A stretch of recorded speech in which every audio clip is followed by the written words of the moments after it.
लो दीदी, ये माँ जी की साड़ियाँ हैं। हाँ भाभी, याद है मुझे, ये मेरी माँ की साड़ियाँ हैं।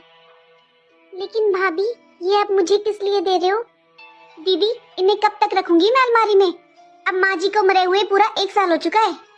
पहले मैंने सोचा दीदी, इन साड़ियों को काम वाली को दे देती हूँ या किसी को जरूरत हो उसको। फिर मैंने सोचा एक बार आपसे पूछ लेती हूँ, आपको चाहिए तो। क्योंकि दीदी अब इनका करना ही क्या है, पड़े पड़े घर में जगह ही घेर रही हैं। लेकिन भाभी, ये साड़ियाँ इतनी पुरानी भी नहीं है। आपको कोई इनमें से पसंद हो तो आप पहन लो, वरना मैं तो ले ही लूंगी, क्योंकि ये मेरी माँ की निशानी है। अरे दीदी, कैसी बातें कर रहे हो आप? मैं क्यों पहन लूं माँ जी की साड़ियाँ? दीदी, माँ जी को मरे हुए पूरा 1 साल हो गया है। अरे मैं क्यों पहनूं ऐसी साड़ियाँ? आपको लेनी है तो ले लो, वरना मैं दे दूंगी किसी को। मुझे तो डर लगता है माँ जी से। भाभी, ये जो गले में आपने सोने का हार पहना हुआ है, ये भी तो शायद मम्मी का ही है ना? और जब मम्मी खत्म हुई थी तो उनके कानों में जो झुमके थे, वो भी तो शायद आपके पास ही है ना भाभी?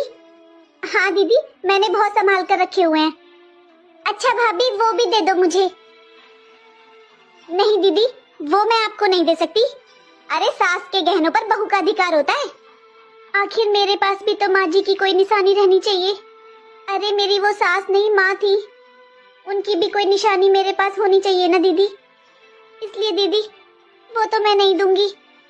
दीदी, आप ये साड़ी ले लीजिए और इनको रोज बदल बदल कर पहनना आप। भाभी, आपको माँ की साड़ियों से तो डर लगता है, लेकिन माँ के गहनों से नहीं। वो गहने भी तो आपकी मरी हुई सास के ही है ना।